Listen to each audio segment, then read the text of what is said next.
আজকে আমাদের জাহানাবাদ এক্সপ্রেস যে ট্রেনটি প্রথম চলাচল করলো 6টায় খুলনা স্টেশন থেকে ছেড়ে গেল। এটা আনুমানিক 9টা 45-এ ঢাকা পৌঁছল।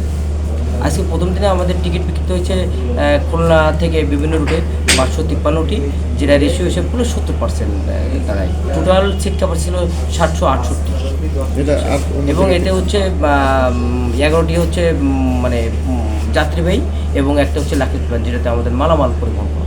এই টিকিটটা খুলনা এই প্রথম খুলনা স্টপেজ, দ্বিতীয় স্টপেজ হলো নওপাড়া, সিংঘিয়া, নড়াইল, কাশিয়ানি, ভাঙ্গা জংশন, ঢাকা। তো এখান থেকে বিভিন্ন রুটে আরও তো টিকিট বিক্রি হবে, যে এখন তো কেউ ছেড়ে গেল। এটার চলাচল তো এখন তো শুরু হয়ে গেছে। এখন তো এটা বন্ধ সহ যদি বলতে পারি, বন্ধর দিন হচ্ছে সোমবার, প্রতি সোমবার হচ্ছে।